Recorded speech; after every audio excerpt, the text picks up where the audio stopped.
성부와 성자와 성령의 이름으로 아멘.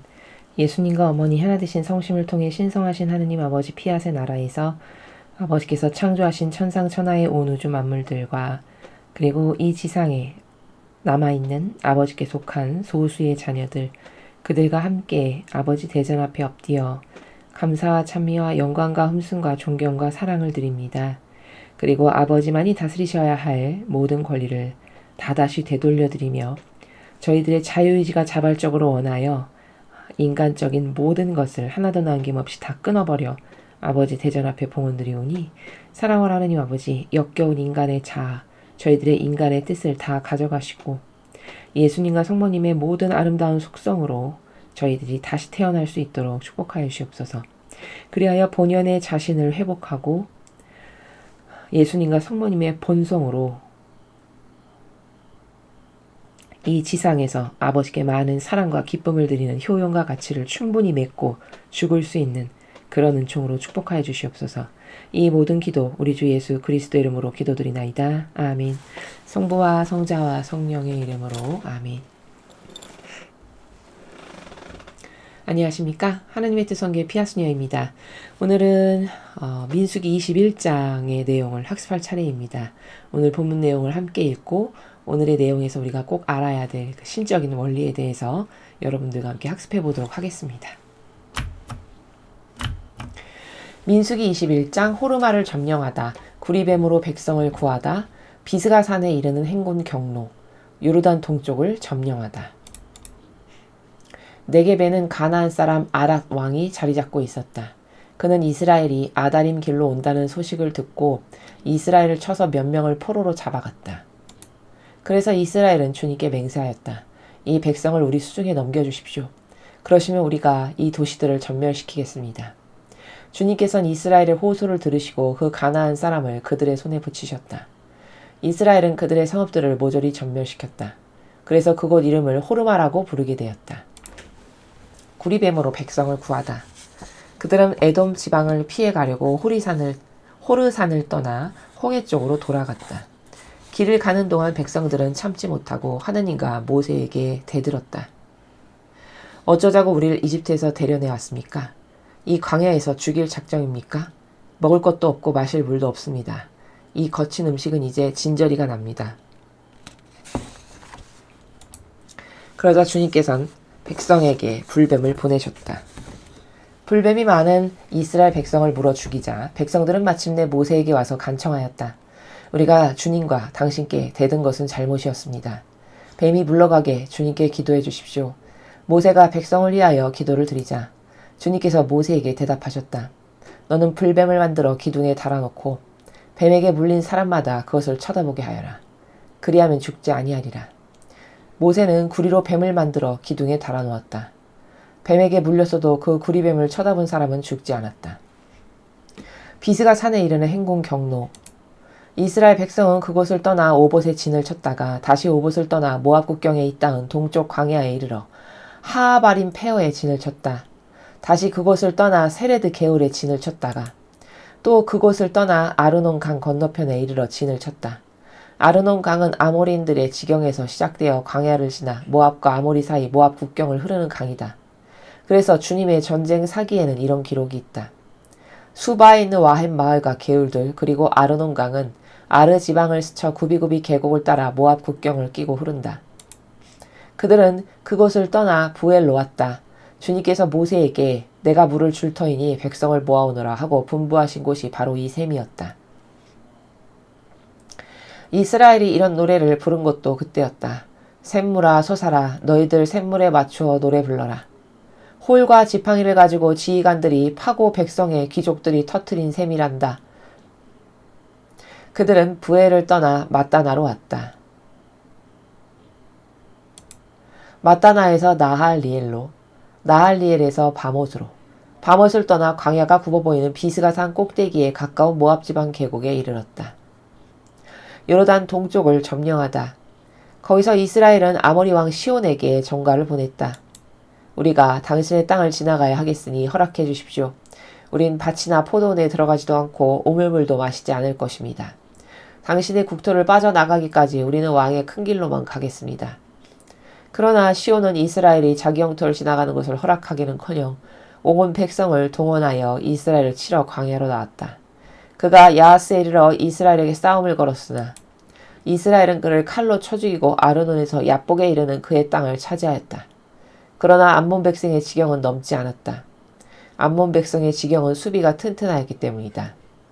이스라엘은 그 지방 성읍들을 모두 점령하고 아모린들이 사는 헤스본과 거기 딸린 모든 성읍에 자리를 잡았다. 헤스본은 아모린들의 왕 시온의 수도이다. 시온은 전에 모압 왕을 치고 그의 영토를 아르논에 이르기까지 빼앗았던 왕이다. 시인들은 이렇게 노래를 폈다. 시온의 수도 헤스본으로 와서 다시 튼튼하게 세워보자. 불길이 헤스본에서 뻗고 화염이 시온의 마을에서 솟아 모압의 도시들을 삼키고 아르논 강가의 신당들을 살랐다. 모압아, 너는 끝장났다. 너 그모스의 백성은 망하였다. 제 아들들이 아모리 왕 시온에게 쫓기고 제 딸들이 붙잡혀가도 그모스는 속수무책이었다. 우리는 활을 쏘아대어 헤스본에서 디본에 이르기까지 멸하였다. 노바하도 처부수고 메드바에도 불을 질렀다. 이리하여 이스라엘은 아모리인의 땅에 자리를 잡았다. 거기에서 모세는 야젤로 사람을 보내어 정탐시킨 다음 그곳과 거기 딸린 마을들을 점령하고 거기 살던 아모리인을 내쫓았다. 거기서 그들은 발길을 돌려 바산에 이르는 길을 따라 올라갔다. 바산 왕 옥이 그들을 맞아 싸우려고 온 백성을 거느리고 에드레이로 나왔다. 주님께서 모세에게 말씀하셨다. 그를 두려워하지 마라. 내가 그와 그의 온 백성과 그의 땅을 네 손에 붙였다. 너는 헤스본에 살던 아모린의 왕 시온을 해치웠듯이 그를 해치워라. 그들은 그와 그의 아들들과 그의 모든 백성을 한 사람도 살려두지 않고 쳐 죽였다. 그리고 그의 땅을 차지하였다. 주님의 말씀입니다. 하느님 감사합니다. 오늘 우리는 조금 이 21장의 내용은 좀 거시적인 관점으로 살펴보도록 하겠습니다. 먼저 지난 시간에 우리가 무엇을 학습했냐면 20장에서 이 백성이 또 이제 물이 없다라고 불평불만을 했죠. 오늘도 똑같은 일을 지금 전반부에 또 하고 있는데요. 지난 시간에 우리가 여러 가지 중요한 것들을 많이 배웠습니다.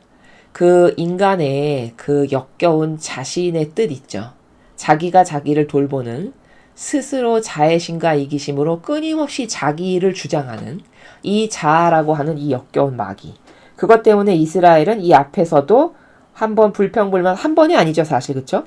수시로 반복하고 있는데 불평불만을 했다가 아버지한테 엄청나게 혼났죠. 250명 막 그 자리에서 구덩이 파서 묻어버리시고 향 가져오라고 해서 그 불로 다 살라버리시고 이런 무시무시한 하느님의 진노를 보았음에도 불구하고 인간이 얼마나 지력이 떨어지는 바보인가? 라고 싶을 만큼 반향을 했던 걸 또 하고 했던 걸 또 하고 하는 것을 우린 지금 이스라엘 백성을 통해서 확인하고 있고, 그렇다면 나는 많이 배웠고 이 시대보다는 미개하지 않고 지금 수천 년이 지났고 난 똑똑하고 대학도 나왔고 대학원도 나왔으니까 좀 다를까?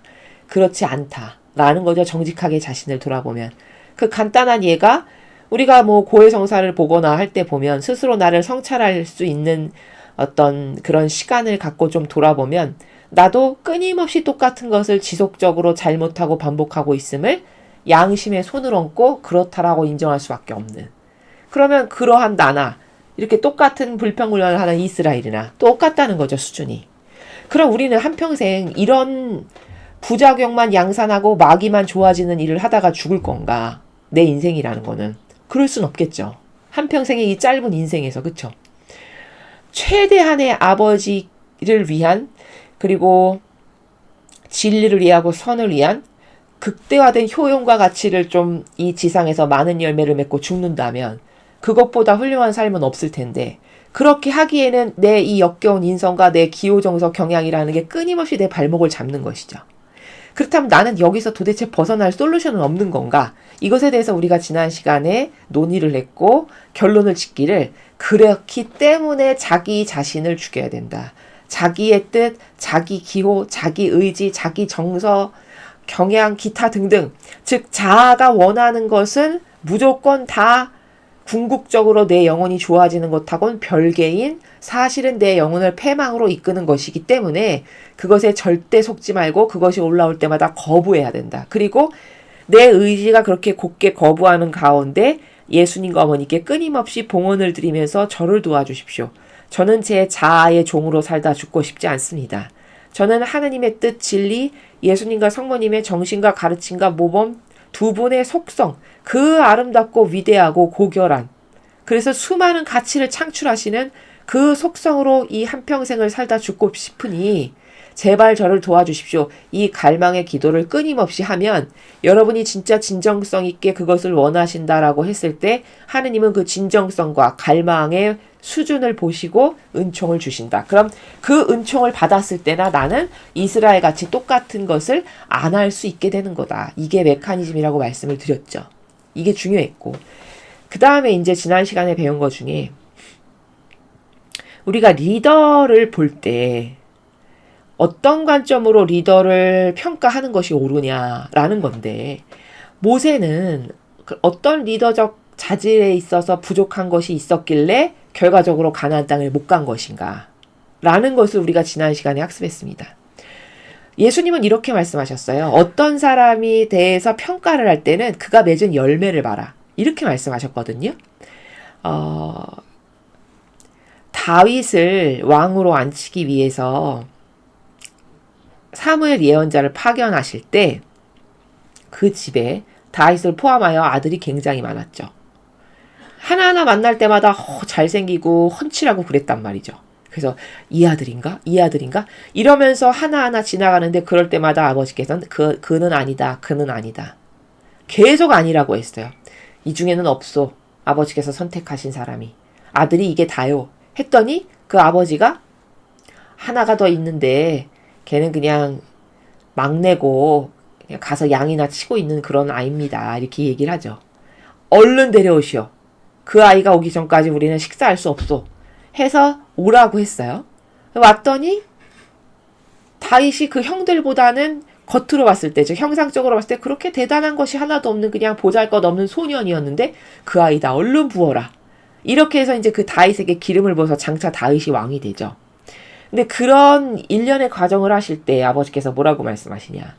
인간은 겉을 보지만 나는 속을 본다. 이런 관점으로 말씀을 하셨어요. 바로 그 나라가 뭐냐면 사람을 다 겉을 보기 때문에 눈에 보이는 형상 그리고 현동에 좌우되는 이렇게 저열한 사고방식을 하기 때문에 끊임없이 마귀에게 속는 거거든요. 근데 마귀가 바보가 아닌 이상 그렇게 겉에 보고서 속고 판단하는 인간의 약점을 얼마나 잘 알겠습니까? 그러니까 겉을 그렇게 치장하는 거예요. 있어 보이고 그럴듯하고 거룩해 보이고 아주 비싸 보이고 기타 등등. 맞죠? 그러니까 이런 인간의 약점을 타고 악이 항상 역사하고 그런 것을 통해서 우리를 속인다는 것에 대해서 우리가 알지 않으면은 이런 것에 대해서 정보가 없죠. 그러면 나는 영적으로 한평생 헛수고만 하다 죽는다는 겁니다. 이건 엄청난 손실이에요. 왜냐면 인생이 딱 한 번뿐인데 내 인생이라는 거는 이 지상에서 이렇게 생명이 붙어 있을 때 그게 몇 년이 될지는 모르겠으나 아버지가 준 운명을 자제하시는 거니까. 그러나 그 한 번뿐인 인생을 내가 그렇게 허무하게 기껏 열심히 태어나서 이렇게 노력을 하고 고통을 가운데 살아가고 있는데 마귀에게나 양식을 데워주다가 내가 죽는다.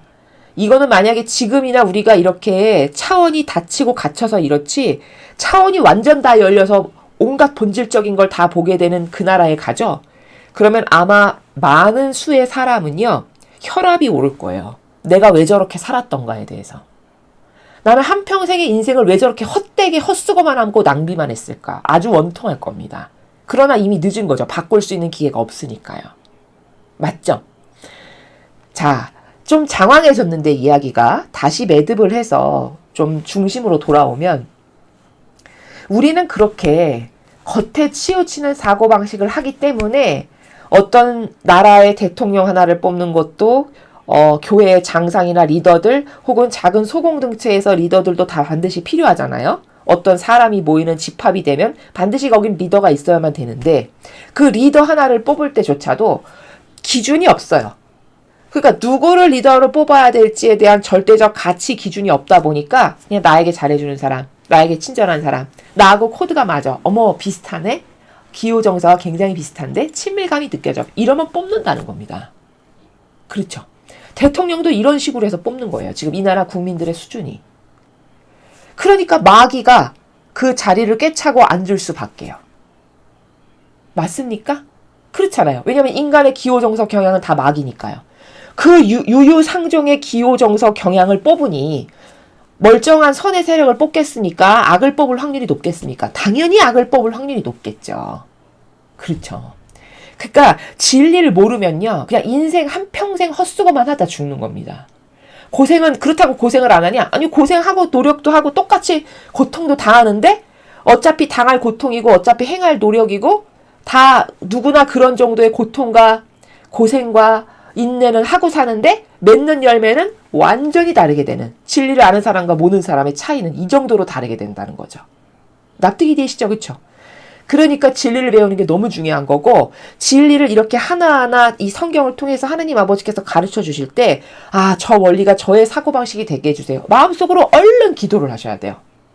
그래서 여러분의 가치 기준에 절대적 요소가 되게 해야 되는 것이 너무너무 중요한 거예요. 이해가 되시죠?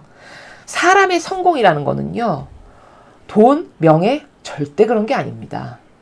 한 인간의 성공과 실패는 뭐가 좌우하느냐? 사고방식이 좌우해요.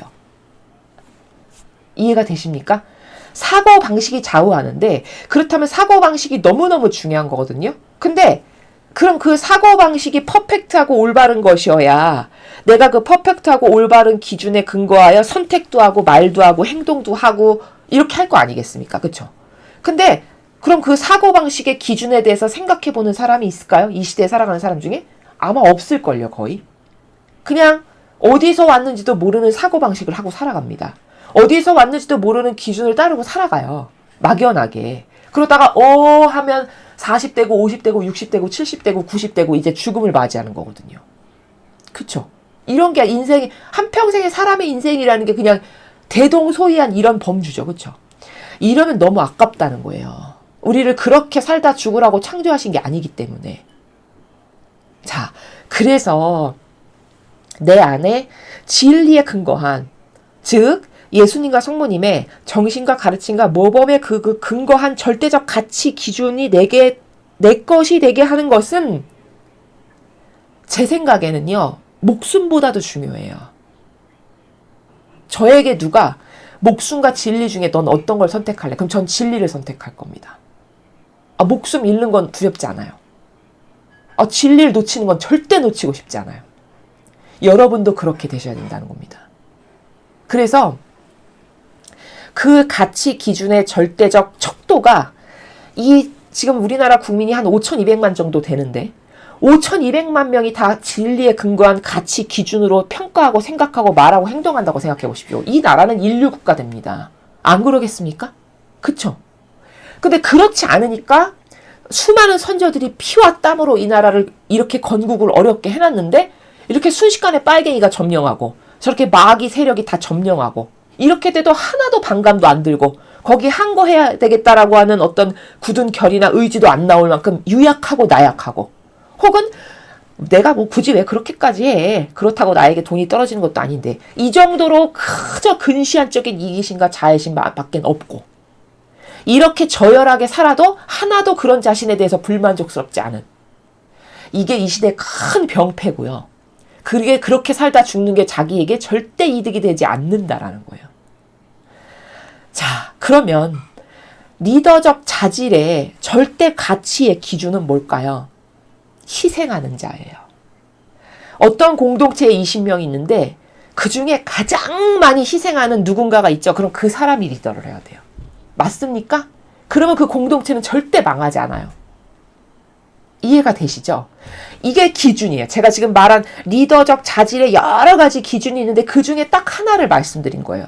20명이 있는데 가장 누가 희생을 많이 해. 그럼 그 사람이 리더를 해야 된다니까요. 그러면 그 공동체는 반드시 잘 될 수밖에 없어요. 왜?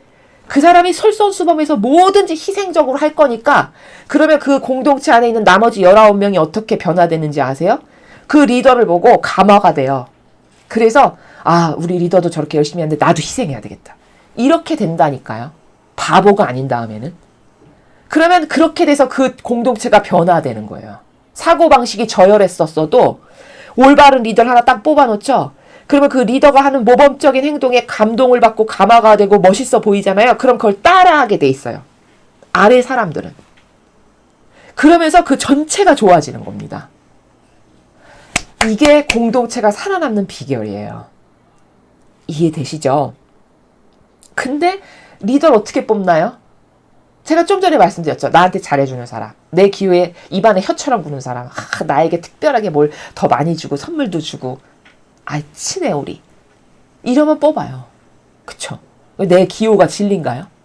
내 기호는 다 온통 병든 정서와 기호와 경향으로 내 영혼까지 파괴시키는 저주받을 인간적인 건데, 그 기호대로 기준에 근거해서 뭐를 뽑는다.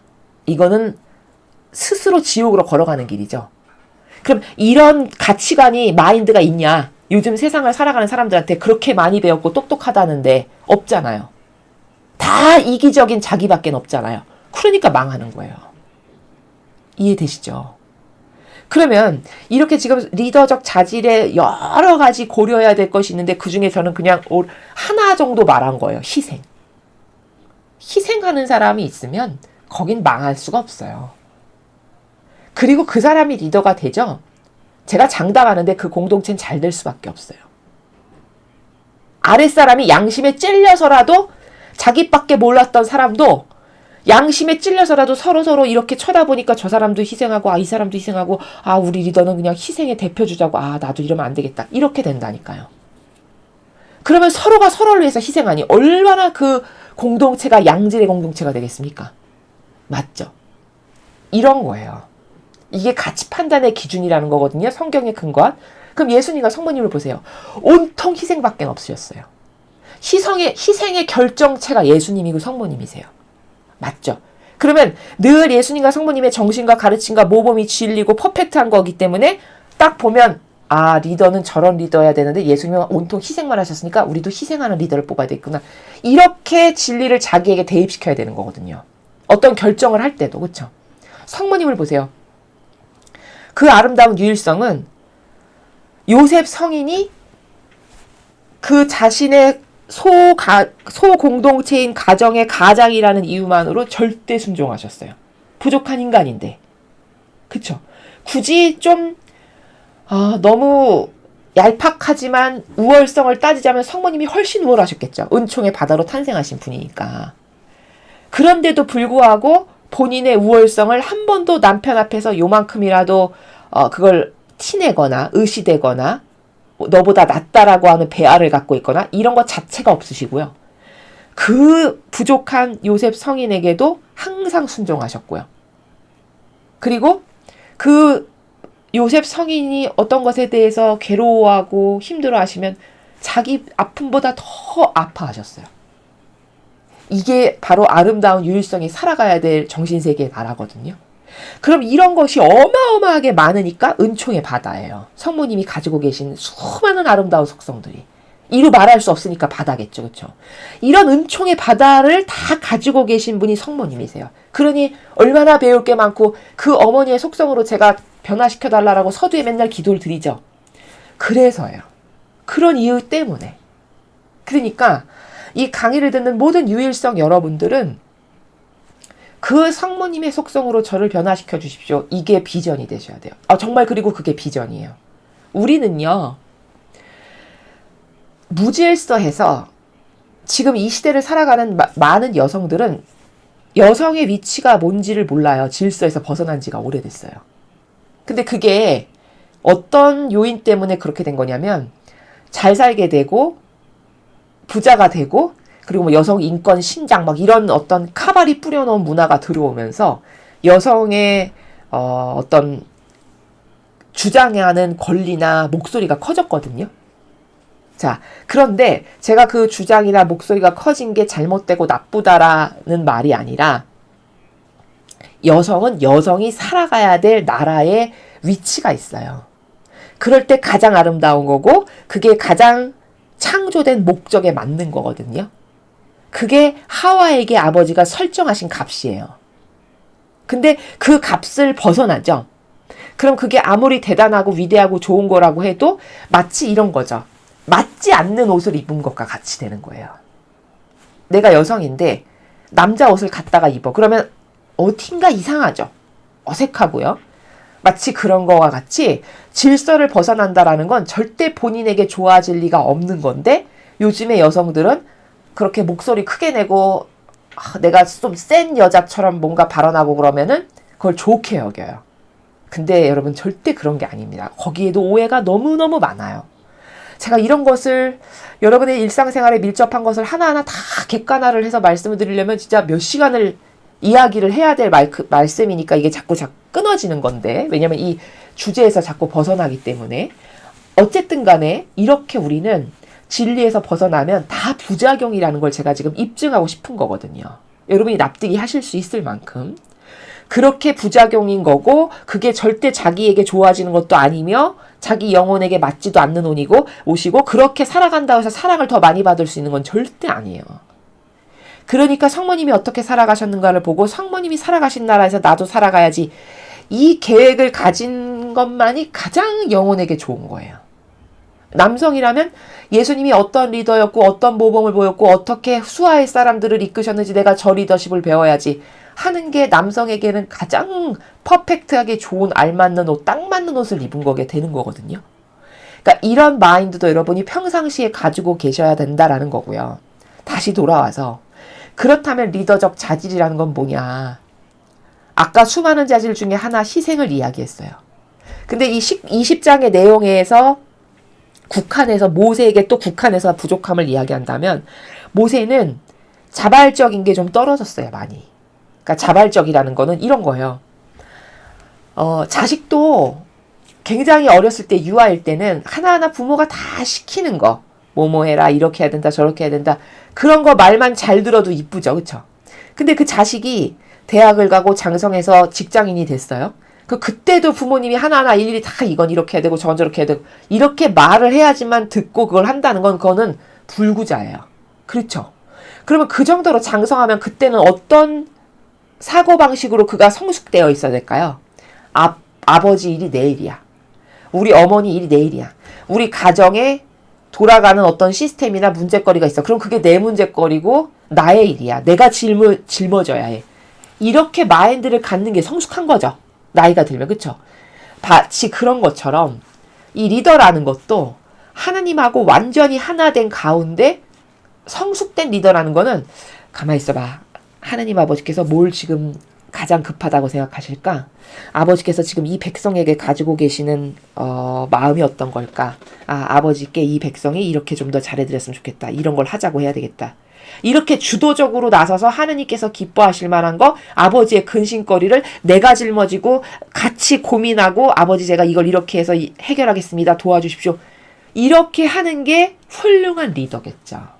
마치 자식이 장성하면 부모님 이제 쉬세요 하고 부모님의 모든 것을 다 물려받아서 본인이 건사를 하듯이 그렇게 해야 되는 것이듯이 이해되시죠? 근데 모세에게 그런 자질이 안 보이잖아요. 여기서. 그쵸? 시킨 것도 똑바로 사실은 완벽하게 수행하지 못했어요. 그렇죠? 왜냐면 지난 시간에 있었던 것 중에 하도 불평불만하니까 그럼 저 바위에 가서 내려쳐라 했는데 그것도 2번이나 내려치고 아버지 마음을 못 헤아리는 거죠. 믿음과 신뢰가 떨어지는 거죠. 질이. 믿고 신뢰한다면 그렇게 2번이나 쳐대는 그런 일을 절대 하지 않아요. 맞습니까? 이런 모든 게 부족함들이에요. 아직 성숙하지 못한 아버지하고 하나 되지는 못했구나라는 빈 공간이 그런 곳에서 이제 보이는 거죠. 자, 이런 부족함이 있었고 그 다음에 아주 결정적인 많은 부족함 중에서 결정적인 건 뭐냐면 백성이 이렇게 끊임없이 미개하다 보니까 불평불만을 지속적으로 하죠. 잊어버릴 만하면 또 하고 잊어버릴 만하면 또 하고 오늘도 또 했잖아요. 그쵸? 그러면 이런 수준의 사람들한테는 교육이 중요해요. 우리도 사람을 계도한다는 거는 교육을 통해서만 가능하죠, 여러분. 배우지 않고 듣지 않았는데 달라질 수는 없는 겁니다. 어떤 민족도 마찬가지예요. 그래서 이승만 대통령께서 이 나라를 건국하고 나서 제일 먼저 관심을 기울였던 게 뭔지 아세요, 여러분? 교육이에요. 학교를 세웠고요. 가장 훌륭하다라고 할 만한 수많은 업적 중에 하나는 뭐냐면 여성도 배울 수 있는 기회를 주셨어요. 그 전에는 학교라는 게 뭔지도 몰랐습니다. 그 시대 사람들. 게다가 제가 좀 읽어봤는데 이승만 대통령님에 대해서 학교를 보내라고 해서 학교를 보내잖아요. 그러면 엄마 아버지가 쫓아왔대요. 지금 농사 짓는데 일손이 하나라도 부족한데 여기 와서 이런 거 왜 배우고 있냐. 그게 너 밥 먹여주냐. 이러면서 데리고 갔대요. 애들을. 학교에 온 아이를. 그 정도로 수준이 미개했다는 거예요. 그거를 다 데려다가 어떻게 해서든지 공부를 해야 얘네들이 이 다음에 먹고 살 수 있고 인재가 되고 똑똑하고 훌륭해진다 해서 그렇게 학교를 보내라고 해서 격려하고 독려했던 분이 이승만 대통령이십니다. 여성에게도 투표권을 준 게 이승만 대통령이세요. 처음이에요, 그분이. 그러면 정말 성각자고 깨어있는 분이고 교육의 중요성을 똑바로 알았던 분이죠. 그리고 제가 제일 감동받았던 건 어떤 부분이었냐면 그 당시에 미국으로 유학을 보내는데 아니 가난해서 먹을 것도 없는 나라에서 유학을 보낸다면 미국 사람들이 받아줄까요? 상식적으로 안 받겠죠. 저 뭐 어디 붙어있는지도 모른 처럼 코딱지만한 나라 아프리카만도 못 사는 나라에서 무슨 유학생을 보내 웃겨. 이렇게 생각하고 깔보겠죠. 그렇죠? 근데 그런 미국에게 이분이 얼마나 똑똑하고 정말 진실에 근거한 진정성이 있는 분이냐면 미국에 있는 그 당시에 대다수의 대학들은 다 미국이란 나라가 기독교 이념을 근거로 나라가 세워지다 보니까 대학들도 다 그렇게 기독교 이념 근거에서 세운 대학들이 많았던 거예요. 그러니까 그 이념 자체가 하느님께 필요한 일꾼을 배출하는 게 그 당시 대학의 기본 어떤 이념이었던 거죠. 그러니까 그거를 공략한 거예요. 봐라. 너네 대학의 기본 개념은 인류애적인, 범인류애적인 마인드지 인류를 위해서 희생하고 더 인류를 위해서 어떤 훌륭한 일을 할 수 있는 인재를 배출하는 거잖아. 그러니까 우리 코리아의 학생들을 받아달라. 우리 학생들도 그렇게 너희의 대학에 가서 범인류애적이고 훌륭한 마인드를 가진 건전한 청년들로 양성해서 그들이 뻗쳐나가서 좋은 일을 한다면 너희 사상에 걸맞는 거 아니냐. 이렇게 주장을 했다는 거예요. 얼마나 똑똑합니까? 예? 그리고 납득할 수밖에 없잖아요, 상대가. 그거 아니라고 노라고 거부할 수 있는 어떤 명분이 없는 거죠. 학교 이념하고 걸맞으니까. 그러면서 이렇게 말씀하셨다는 거예요. 아니 학생 하나 너희가 더 받는다고 해서 크게 손해되는 거 아니다. 예를 들어 밥상에 숟가락 4개 있는데 그 중에 하나 더 넣는다고 해서 쌀은 조금 더 들어가겠지만 그렇다고 해서 휘청거릴 만큼 너희들의 어떤 재정 상태에 물이 가는 건 아니지 않냐. 이렇게 이야기를 했다는 거예요. 얼마나 똑똑합니까? 그리고 얼마나 진솔해요. 진정성 있고. 그렇게 해서 그때 유학을 갔다 온 인재들이 이 나라에서 이렇게 산업의 기반과 기틀을 다 세운 거예요. 선진국의 시스템을 보고 배우고 와가지고. 그럼 교육이 진짜 중요한 거죠. 그럼 진리를 배우고 가르치는 게 얼마나 중요합니까? 그 자연법의 이론에 비할까 반가요? 그렇지 않죠. 이건 신적인 원리고 질서들이에요. 신적인 원리와 질서를 들으면요. 인간에게 생명력이 다시 생겨요. 왜? 이게 창조적인 말씀이기 때문에. 이해되시죠? 그러면 이 백성에게도 모세가 뭘 했어야 될까요? 교육을 했어야 된다는 거예요. 끊임없이 불평불만 할 때마다 그 어리석음을 깨닫게 하고 지금까지 하느님께서 우리들에게 이루어진 이 수많은 업적 이것 때문에 너가 살아와갖고 여기까지 온 거지 네가 힘이 있어서 이집트 백성하고 이집트의 파라오하고 싸웠어? 아니면 네가 군사들하고 싸웠어? 아니면 홍해 바다를 네가 갈랐어? 너는 어떤 능력도 없는 존재잖아. 다 하느님이 우리의 어떤 이런 살아있을 수밖에 없는 수많은 기적과 이적을 베푸셔가지고 지금까지 우리가 여기까지 건너와서 지금 가나안 땅을 바라보게 된 거잖아. 이런 걸 깨닫게 했었어야죠. 그쵸? 그리고 반복적인 교육을 하면 사람이 달라지거든요. 근데 하나도 그런 걸 할 줄을 몰랐어요. 그러니까 이런 게 답답한 거죠. 아버지 입장에서 말씀 안 하시지만. 내 살림이라고 생각한다면 그런 건사를 해야 된다는 거예요. 이게 하느님하고 완전히 하나 된 일꾼이 해야 될 리더적 기본 소양이고 자질이라는 거죠. 근데 그런 게 없었잖아요. 그런 것들이 다 모세의 부족함이었어요. 그래서 지난 시간에 결정적으로 아버지가 뭐라고 말씀하셨나요? 너는 나를 믿지 못해서 내 영광을 드러내지 못했으므로 그 바위에서 물 터트리는 사건을 두고 말씀하시는 거죠. 그러므로 너는 가나안 땅에 못 간다. 결론이 그렇게 된 거예요. 그러면 여러분, 우린 어떤 리더를 뽑아야 될까요? 아까 중요한 여러 요소 중에 제가 희생을 말했죠. 가장 많이 희생하는 사람이 우리 공동체에 있으면 그 사람이 리더를 해야 돼요. 두 번째, 이게 내 살림이다라고 생각할 수 있는 책임감과 성실성이 겸비된 사람. 이런 사람이 리더를 해야 됩니다. 맞죠? 그리고 진리를 목숨보다 더 소중히 여길 수 있는 사람. 참된 것 앞에 굴복하지 않을 수 있는 사람. 이런 사람들이 리더를 해야 돼요. 이게 리더적 자질을 지금 제가 몇 가지만 말씀드린 거거든요. 그럼 이걸 다 갖추고 계셨던 분이 누구예요? 그렇죠. 예수님과 성모님이셨어요. 고로 예수님과 성모님을 분석하면 어떤 사람이 리더가 되어야 되는지가 답이 다 나와요. 두 분의 한평생의 삶을 보면 알 수 있죠. 그렇죠? 그러면 그 리더의 이런 수많은 자질 중에 기본은 뭘까요? 기본.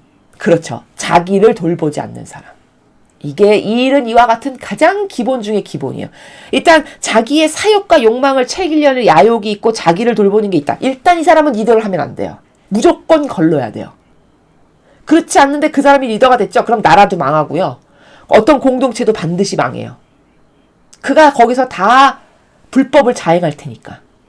맞습니까? 그 지금 우리나라도 모 당대표가 어떻게 불법을 자행하는지가 지금 낱낱이 다 하나하나 양파 껍질 까듯이 벌려지고 있잖아요. 만천하에 공개되고 있잖아요. 그렇죠? 그런 사람이 지금 당대표를 하고 있는 거예요. 그러면 여러분 지금 리더를 배웠다라고 생각해 보세요. 그러면 야, 저렇게 사욕과 욕망으로 날뛰는 자를 리더로 뽑았으니 우리 당은 망하겠구나. 이게 기본 마인드가 돼야 되는 거거든요. 근데 그런 말 하는 사람 아무도 없잖아요. 그러니까 그 정도로 마귀가 사고방식을 완전히 장악한 거예요. 오히려 그 사람을 두둔하기에 바쁘죠. 그렇죠? 그리고 그걸 두둔하려고 하다 보니까 마땅한 카드가 없어. 그러니까 뭘 할까요? 탄핵. 이걸 꺼내드는 거예요. 저열하지 않습니까? 그쵸? 그렇게 해서 1년 더 살면 부자 될까요? 그렇게 해서 한 10년 더 산다고 해보죠. 죽고 나면 어딜 갈까요? 그 사람이. 감이 딱 오시죠. 그쵸? 그래서 사람은 진리를 떠난다. 하느님의 뜻에서 벗어난다. 그럼 비전이 없습니다.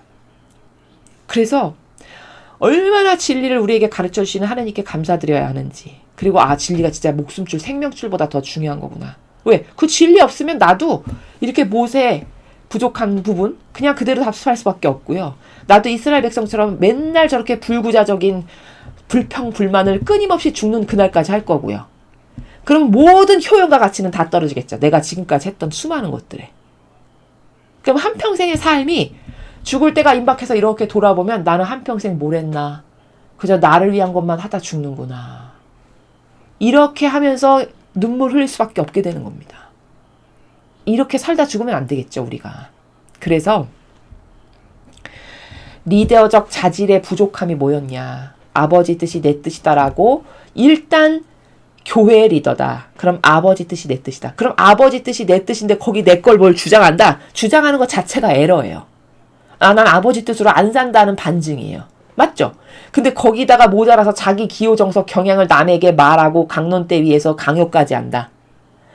이거는 저는 이러한 막입니다를 만천하에 말하지 않아도 될 텐데 굳이 만천하에 공개하는 것과 같은 그런 수준이거든요. 근데 그런 거라는 것에 대한 관점이 열려있지 않으니까 보지를 못하는 겁니다. 이해되셨죠? 그러니까 자기를 돌보지 않았던 이승만 대통령이나 박정희 대통령이 훌륭한 거예요. 나라를 위해서 희생했던 그것이 리더적 자질에 다른 인간적인 부족한 것이 있었더라고 하더라도 일단 희생이 있었다는 것에 대해서 리더였구나 라고 인정을 해야 되는 부분이 반드시 존재한다는 거죠. 요즘 시대 희생하는 사람이 누가 있나요? 여러분, 교회 리더도 안 하고요. 교회 리더도 안 하는데 세상 사람에게 희생을 기대할 수가 있을까요? 참 너무 말도 안 되는 이야기겠죠. 그렇죠? 그러니까 점점 망해가는 거고요. 그러니까 발전이 없는 거고요. 그러니까 퇴보하고 후퇴하는 거예요. 근데 사람은 계산기가 고장나서 거꾸로 생각해요. 희생하죠? 그럼 손해라고 생각해요. 왜냐? 근시안적이니까. 당장 희생하면 나만 힘들고 고통스럽거든. 이게 근시안적인 마인드라 그런 거예요. 근데 거시적으로 봐보죠. 그렇게 희생하면서 한평생을 사셨던 예수님과 성모님은 천상에서 아버지랑 가장 높은 곳에 계세요. 그러면 어떤 게 본인에게 유익인가요? 영적으로 봤을 때? 희생하는 삶이 유익인 거죠? 근데 계산기가 고장나서 근시안적이면 희생하면 왜 나만 해야 돼? 나만 그렇게 할 필요가 없지. 이렇게 하면서 끊임없이 그 좁아 터진 이기심과 자애심으로 자기를 돌보다가 비참하게 죽는 거라는 거죠. 제가 너무 충격적인 말을 들은 게 있는데요. 요즘 다 그렇진 않겠지만 MZ 세대 중에 직장에서 그 일을 하는데 어떤 사장님이 그 직장의 사장님이신데 하도 기가 막혀서 어떤 글에 올리셨더라고요. 자기가 직원을 새로 뽑았는데 6시가 퇴근 시간이잖아요, 보통 기본. 근데 4시가 됐는데 새로 뽑은 직원이 엎드려서 자고 있더래요. 그래서 이렇게 돌다가 좀 자는 건 너무 심한 것 같아서 가서 깨우셨대요. 그래서 이보게, 여기가 그래도 직장인데 그렇게 이렇게 자서는 되겠나 근무 시간에, 이렇게 얘기를 했답니다. 그랬더니 그 직원, 새로 뽑은 직원이 뭐라고 했다는지 여러분 아세요? 이렇게 말을 하더래요. 아니, 나는 내가 해야 될 일 나에게 맡겨진 거 다 하고 좀 자는데 그게 왜 잘못입니까? 이렇게 되려 따지더랍니다. 그러니까 아니, 그래도 공적인 업무 시간이라는 게 있는 건데 그럼 좀 다른 분주한 직원들도 좀 도와주고, 본인이 할 일이 그렇게 정 없으면, 아니면 뭐 다른 밀린 일이라도 좀 이런 거 업무를 처리할 거 있지 않겠나, 이렇게 했더니 그 직원이 한다는 말이, 내가 왜 그래야 됩니까? 저 사람도 능력이 안 돼서 저렇게 삘삘거리면서 6시까지 하는 건데 능력을 키워서 4시에 끝내라고 하세요. 이렇게 말을 했답니다. 여러분 무슨 생각이 드세요? 아주 지극히 이기적이죠. 주는 게 없는데도 얄밉죠. 그러니까 이게 자기를 돌보는 삶이 이런 거거든요. 근데 본인이 지금 그렇게 살면 남에게 눈총이나 받고 저거 얄미워서 도와주고 싶지도 않다, 절대. 이런 반감을 들게 할 거라는 걸 모르고 살아가기 때문에 그런 거거든요. 그럼 지금 세상을 살아가는 진리 모르는 사람은 다를까요? 그 사람하고? 그 사람이 조금 심한 거지, 정도가 대동소이하다는 거죠. 그러니까 자애심과 이기심으로 살아가는 삶이라는 건 다 그런 거예요. 근데 남의 얘기를 들으면 남은 객관화가 되니까 너무 심하네. 이렇게 남 거는 잘 보이는 거죠. 인간의 한계가. 이해되시죠? 그래서 희생하는 삶, 고통하는 삶, 고통을 사랑하는 삶, 이게 예수님과 성모님이 가셨던 길인데 내가 그걸 거부한다. 그러면 나는 신앙인이 아니고요. 나는 하느님 아버지의 자식이 아니에요. 이해가 되시죠? 그냥 부작용으로 가득한 마귀에게 속아서 살아가고 있는 중이구나. 이것만을 바라보게 되는 것입니다. 그래서 모세 리더적 자질은 하느님하고 완전히 하나 되지가 않았다. 그래서 아버지 사업이 내 사업입니다. 아버지 일이 내 일입니다. 이런 책임감과 마인드가 없었기 때문에 제가 지금까지 말씀드렸던 이런 수많은 부족함이 있어서 결국에는 그런 부족함들 때문에 모세는 가나안 땅에 들어가지 못하게 되는 열매를 맺고 말았다. 안타까운 일이죠. 그럼 교회에 자원한 봉사자라고 하는 사람은 리더적 자질이 지금 어떠해야 되는지를 제가 몇 가지 요소를 여러분에게 말씀드렸으니까 이 요소로 보실 수 있죠. 그럼 그것에 부합하는지 아닌지를 보고 판단이 가능하잖아요. 그렇죠. 자, 이것에 대해서 우리가 지난 시간에 학습을 했습니다. 오늘은 이제 이 전반부에 보니까 또 이들이 지금 뭘 하고 있죠? 불평불만을 또 시작했어요. 이스라엘 백성이. 참 구제불능이라는 생각이 드시죠? 인간적이라는 건 이런 겁니다. 네겝에는 가나안 사람 아라당이 자리 잡고 있었다. 그는 이스라엘이 아다림 길로 온다는 소식을 듣고 이스라엘을 쳐서 몇 명을 포로로 잡아갔다. 그래서 이스라엘은 주님께 맹세하였다. 이 백성을 우리 수중에 넘겨주십시오. 그러시면 우리가 이 도시들을 전멸시키겠습니다. 주님께서 이스라엘 호소를 들으시고 그 가나안 사람을 그들의 손에 붙이셨다. 이스라엘은 그들의 성읍들을 모조리 전멸시켰다. 그래서 그곳 이름을 호르마라고 부르게 되었다. 자, 여기 통해서 우리가 알 수 있는 원리는 뭘까요? 전쟁은 하느님이 하시는 것이다. 근데 인간은 다 자기가 잘했다. 내가 잘해서 어떤 성과가 좋잖아요. 그럼 인간은 다 착각해요. 내가 잘해서. 내가 능력이 있어서. 내가 똑똑해서. 천만의 만만의 말씀이에요. 아버지가 도와주셨기 때문이에요. 은총을 주셨기 때문이고 여기 보면 알 수 있잖아요. 그쵸? 지난번에는 손 하나 까딱 안 하시니까 그 길 좀 지나가겠다라고 했더니 못 지나가게 해가지고 와서 그들이 오히려 나와가지고 이스라엘 백성을 쳐 죽이고 이런 거 우리가 지난 시간에 봤죠. 그쵸? 그럼 오늘 똑같은 상황인데 오늘은 이겼네요. 왜일까요? 하나님께서 그들을 이스라엘의 손에 붙이셨기 때문이라고 이게 나오지 않습니까? 그럼 전쟁을 주관하시는 건 하나님이시라는 거예요. 뭐가 되고 안 되고는 아버지께 달린 일이라는 거예요. 주관자가 아버지시기 때문에. 그럼 내 마인드와 마음은 항상 어떻게 해야 돼요? 이런 아버지께 의탁되어 있어가지고 아버지 지금 이런 상황인데 저를 도와주세요. 아버지 악을 이겨주세요. 그렇게 해야 아버지께서 어떤 갈망이나 기도나 노력들을 보시고 그게 합당하다. 그러면 이렇게 개입을 하신다는 거죠. 이게 그냥 나의 아주 기본적인 마인드가 돼야 돼요. 근데 모든 인간은 다 내가 주관자가 돼서 살잖아요. 내가 뭘 결정하고 내가 다 뭘 하고 좋아하고 내 거 뭐 이렇게 결정하고 기호와 정서와 경향이 항상 앞서가고 그러니까 안 되는 겁니다. 그러니까 하나님께서 도와주실 수가 없는 거예요. 그래서 마인드를 사고방식을 바꿔야 된다. 주관자는 아버지죠. 아버지 신성이 앞서가십시오. 저는 그 아버지가 앞서가시는 길을 조용히 그 발걸음을 조용히 잘 따라가겠습니다. 이게 맞는 거라는 겁니다. 그걸 지금 이 전반부에서 우리가 확인을 할 수 있죠. 구리뱀으로 백성을 구하다.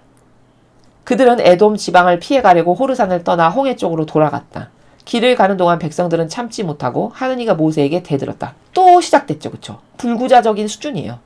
어쩌자고 우리를 이집트에서 데려내왔습니까? 이 강에서 죽일 작정입니까? 먹을 것도 없고 마실 물도 없습니다. 이 거친 음식은 이제 진저리가 납니다. 또 시작됐어요. 그러니까 이게 교육받지 못해서 똑같은 것을 계속 하고 있는데도 모세는 또 가만히 있어요. 이게 엄청 잘못된 거라는 거예요. 리더적 자질이 안 된다는 거죠. 이런 부분에서. 자, 상황이 또 이렇게 됐어. 그러면 백성이 만약에 제가 지금 좀 전에 말씀드렸잖아요. 우리의 모든 일상생활은 하나님께서 주관자시다. 그러니까 아버지 항상 앞서가세요. 저는 아버지가 앞서가시면 그 아버지가 앞서가시는 신성의 뒤를 조용히 아주 조심스럽고 경건한 마음으로 따라가겠습니다. 그래서 아버지 뜻만을 저 안에서 이루어 주십시오. 이걸 몇 번만 교육하면 지금 물이 없고 먹을 게 없어. 그러면 어떻게 해야 될까요? 똑똑하다면 하나님께 기도하겠죠. 아버지 살려주십시오. 저희가 먹을 것도 없고 물도 없습니다. 저희를 가련하고 불쌍히 여겨주셔서 부디 먹을 것을 내려주십시오. 이렇게 하면 좀 좋아요. 그쵸? 그럼 하나님께서 엄청 예뻐하실 거예요. 어머, 쟤네들이 나를 저렇게 믿고 의탁하는구나. 세상에 나에게 의탁할 줄을 아네. 그래, 쟤들한테 먹을 걸 풍성히 내려주자. 이렇게 하시지 않을까요? 그렇죠. 그러니까 그렇게 해야 되겠다라고 하는 생각이 안 돼요. 왜? 배워본 적 없고 들어본 적 없고 그저 그냥 여기서 올라오는 감성밖에 없어요. 사사로운 감성과 혈기격정. 그렇죠. 그러니까 이게 동물적 수준이라는 거예요. 이런 수준이면. 그러니까 이렇게 우리도 살지 않으려면 지금 우리가 배우는 이 진리가 내 마인드가 되게 해서 늘 아버지께 의탁하고 말씀드리고 하나 되려고 노력하고 내 것을 안 따르려고 하고 내 것을 안 따라야 아버지께서 나에게 개입하셔서 뭘 하실 수가 있죠. 내 것을 따르는데 어떻게 아버지께서 개입하셔서 얘야 이걸 이렇게 하라라고 움직이실 수가 있겠습니까? 아주 고집스럽게 자기께 있는데. 그렇죠. 그러니까 이런 걸 보고 큰 교훈으로 삼아서 달라져야 된다라는 거죠. 지금 그렇게 해서 이제 이렇게 또 난리를 피니까 아버지께서 어떻게 하시죠? 이번에는 불뱀을 보내버리셨어요. 또 시작됐으니까 불평불만이. 마귀가 또 마귀가 뭔지도 모르고 떠들기 시작하니까 쟤네들은 안 되겠다. 또 호된 맛을 봐야지 정신 차리겠다. 해서 불뱀을 보내신 거죠. 그래갖고 불뱀이 이스라엘 백성을 막 물어서 다 죽여요. 또 시작된 거죠. 아버지의 진노가. 그랬더니 여러분 인간 군상의 꼴이 어떤가 잘 보세요. 7절. 백성들은 마침내 모세에게 와서 간청했다. 우리가 주님과 당신께 대든 것은 잘못이었습니다. 뱀이 물러가게 주님께 기도해 주십시오. 그러니까 수준이 어느 정도냐. 응징이 내려와. 매를 막 맞아. 그럼 그때서야 잘못했습니다. 살려주십시오. 이런 수준이에요. 동물 수준이죠. 그렇죠? 그러니까 이런 수준이라는 거예요. 인간의 수준이. 마귀에게 유린당하면서 살아가는 인간의 수준이라는 건 이런 수준이라는 겁니다. 그럼 우리도 이렇게 비참하게 안 살려면 반드시 내 뜻을 내 자아에서 올라오는 거를 죽여 없애버리지 않으면 나도 끊임없이 나를 돌보는 게 살아있으므로 이렇게 저열한 이스라엘 백성처럼 아버지께 모욕이나 드리겠죠. 그렇게 돼선 안 된다라는 겁니다. 그래서 이렇게 회개를 하니까 모세가 백성을 위해서 대신 기도를 했죠. 그랬더니 모세에게 아버지께서 뭐라고 하셨냐.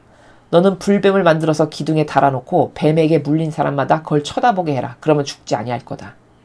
그래서 모세가 구리로 뱀을 만들었어요. 그래갖고 기둥에 달아놨어요. 그래서 불뱀이 와서 물었어. 불평불만을 하도 해대서. 그런 사람은 다 가서 저 구리뱀을 쳐다보시오. 이렇게 한 거예요. 아버지께서 그렇게 하라고 하셔서. 그래서 구리뱀을 이렇게 쳐다보면 그 뱀에게 물린 독성에서 풀려나서 다시 살게 되는. 지금 아버지께서 이렇게 해서 낫게끔 해주시는 거죠. 자, 그럼 우리가 여기서 중요하게 오늘 배워야 될 핵심이 뭐냐. 바로 이 불뱀의 원리인데 이 불뱀은요. 뭘 상징하는 거냐면요. 예수님을 상징해요. 그러니까 예수님의 예표예요. 왜냐하면 불뱀을 바라보니까 살았다는 거는 어떤 것을 상징하는 거냐면 여기 쳐다보게 하여라 했죠. 예, 아버지께서 그것을 여기 8절에 쳐다보게 해라. 그럼 안 죽을 거다. 자, 불뱀을 이렇게 십자가처럼 만들어가지고 여기다 걸어놨는데 그걸 보고 백성이 어떻게 했을까요? 쳐다본다는 건 희망하고 믿는 거예요. 아, 아버지께서 저걸 보면 산다고 하셨어. 아버지 잘못했습니다. 살려주십시오. 이렇게 했겠죠. 불뱀을 바라보면서. 그러면 다시 말해서 그 불뱀이 상징하는 거는 그걸 바라본다는 거는 희망하는 거고 믿는 거거든요. 그래서 희망하고 믿으니까 살려주셨어. 그래서 바로 이 불뱀이 예수 그리스도의 예표예요. 십자가에 달리신 예수님을 보고 우리가 믿고 희망하고 갈망하죠. 그래서 우리는 구원을 얻었잖아요. 그러니까 같은 예표라는 거예요.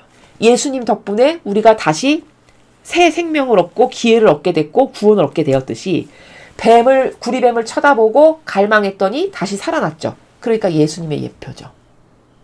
이해가 되셨죠? 그래서 불뱀이 그래서 예표인 거고 모세는 가르칠 능력이 안 되니까 아버지가 이렇게 친히 가르치시는 거예요.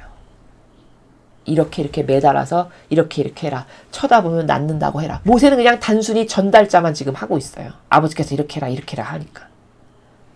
그러면 지금 아버지가 백성을 가르치고 훈육을 하시는 거거든요. 그 아버지의 방법이에요. 지금 채찍을 드신 거잖아요. 계속해서 불평불만이 그치지가 않고 나오니까.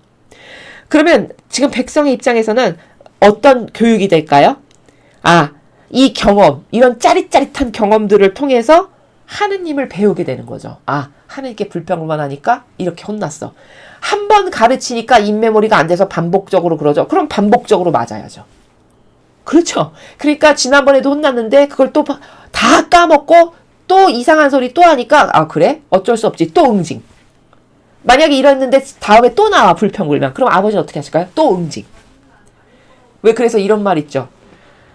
머리가 모자라면 몸이 고생한다. 이런 말이 왜 세상에도 있잖아요. 그러니까 빨리빨리 깨닫고 발견해서 지혜롭게 어떤 게 올바른 건지를 인식이 떨어지면 몸으로 이렇게 깨달을 수밖에 없는 거예요. 그러니까 자꾸 망각하니까 또 혼나고 아 하느님께 이렇게 대들었다가는 엄청나게 혼나는구나를 지금 몸소 학습하고 있는 겁니다. 이스라엘 백성이. 근데 이렇게 학습을 하게끔 하는 거를 역할을 이거 지금 아버지가 친히 하시지만 사실은 모세가 훌륭하고 아버지를 대변할 수 있는 리더면 이런 거를 모세가 해야 된다는 거예요. 이렇게 아버지처럼 할 수 없으면 최소 가르치기라도 해야죠. 그쵸? 그렇게 해서 정신세계를 자꾸 바꿔줘야 될 거 아니에요. 어떤 게 옳은 건지 지금 어떤 마귀에 속고 있는 건지 그쵸? 이 역할을 할 줄 모르니까 아버지가 친히 하고 계신 거라는 거죠. 이런 상황이에요, 지금. 그래서, 지금 이걸 보면은, 인간의 사고방식이라는 건, 토해놓고 또 먹고. 맞습니까? 토해놓고 또 먹고를 끊임없이 반복해요. 이스라엘 백성을 보면 알 수 있죠, 그쵸? 우리도 토해놓고 또 먹고, 토해놓고 또 먹고를 끊임없이 반복한다. 근데 이런 내가 진짜 마음에 안 들어. 그럼 어떻게 해야 된다고요? 아버지, 저 이런 제가 정말 마음에 안 들거든요. 이렇게 한평생 인간적인 것에 휘둘리다가 맺는 열매도 없이 죽는 건 정말 억울하거든요. 그러니까 아버지 제발 저한테서 인간적인 걸 가져가시고요. 제발 예수님과 성모님의 속성으로 저를 다시 태어나게 해주세요. 이 갈망을 계속한다.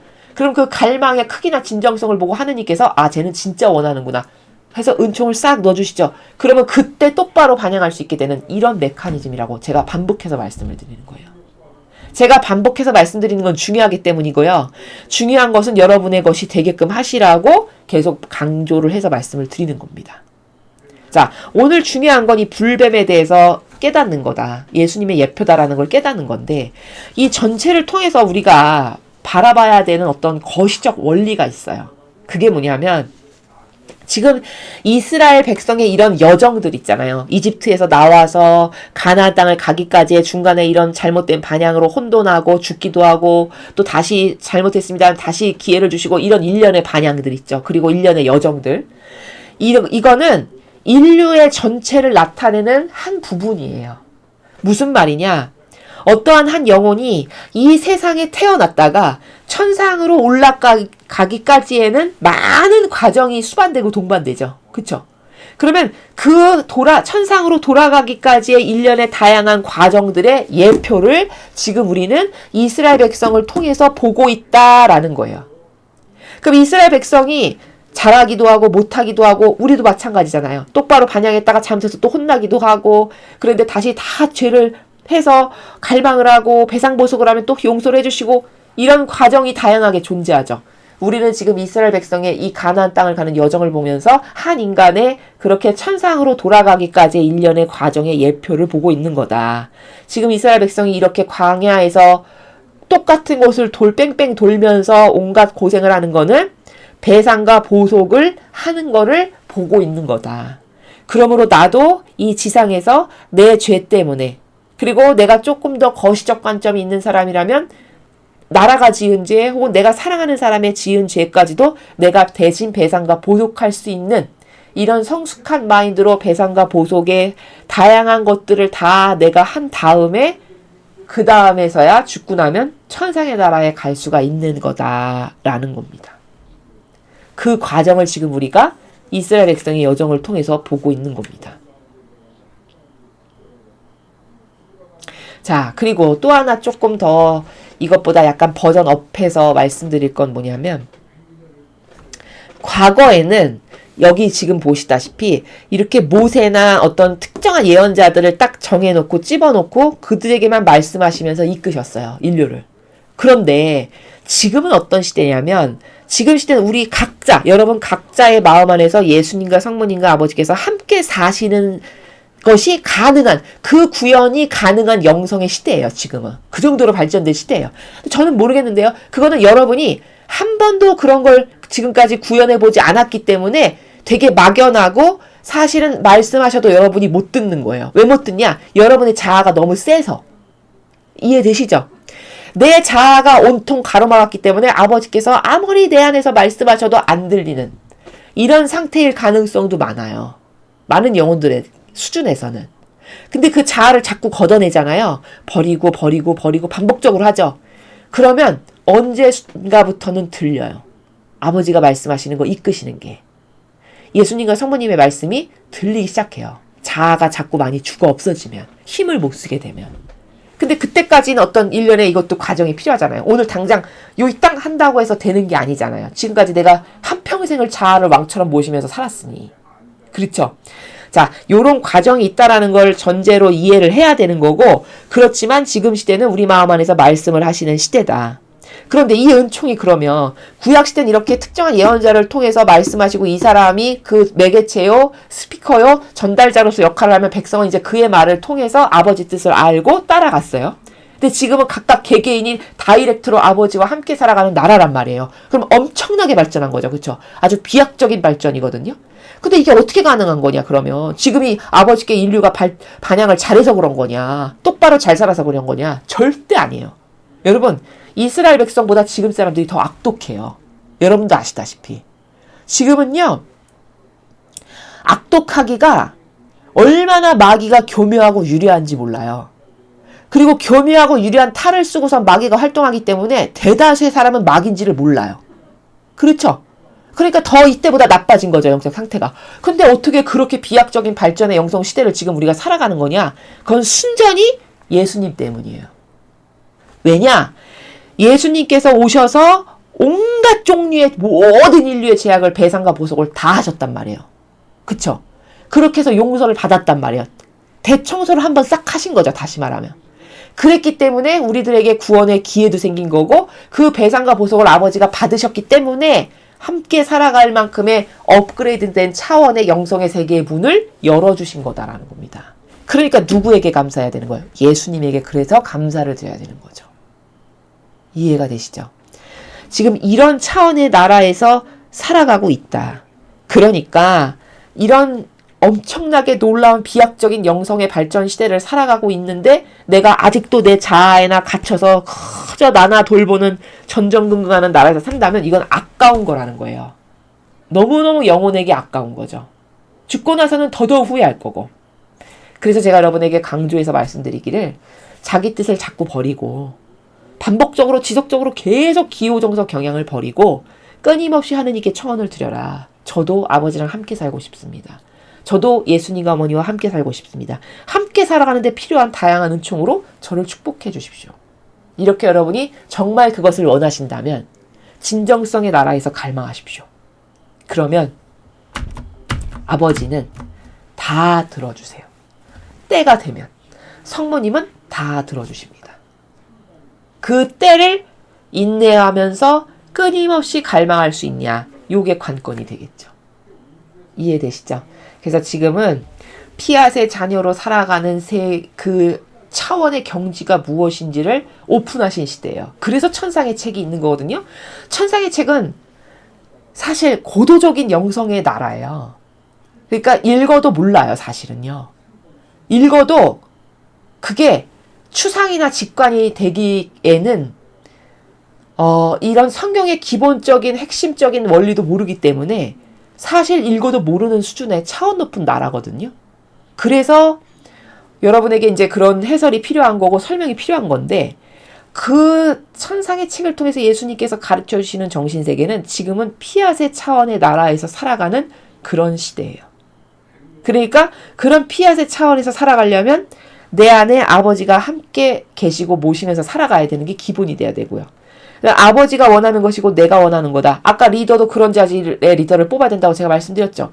이게 자녀된 자의 기본 도리입니다. 그쵸? 그리고 일체가 그 나라는 피앗의 나라는 생명의 나라예요. 또 죄악의 인간의 뜻을 없애야만 갈 수 있는 나라고요. 시키는 것을 하는 것이 아니라 자발적으로 아버지 일이 내 일이니까 내가 아버지 살림을 돌보는 이런 차원의 수준 높은 나라입니다. 그 나라에 가고 싶다. 그러면 1차적으로 뭘 해야 되냐? 자기 뜻을 죽이는 거. 성경에 근거하지 않은 예수님과 성모님의 모범과 정신과 가르침에 근거하지 않은 어디서 온지도 모르는 수십 년 동안 나에게 켜켜이 쌓여있는 부모와 조상과 환경과 요소로부터 받아가지고 내가 나도 모르게 갖게 된 수많은 인간적 기호정서 경향. 그래서 그것에 근거해서 뭐가 옳으네 그르네 맞네 틀리네 하는 거. 이게 자기 영혼을 죽이는 쥐약이다. 그것을 버리지 않는 한 발전은 없다. 이것을 여러분이 명심하셔서 그것을 여러분 모두가 다 구현하셔서 아버지 뜻, 나라, 즉 피앗의 자녀로 살아가는 것을 구현하실 수 있는 여러분 되셨으면 좋겠습니다. 이상으로 민수기 21장 해설 강의를 마치겠습니다. 감사합니다.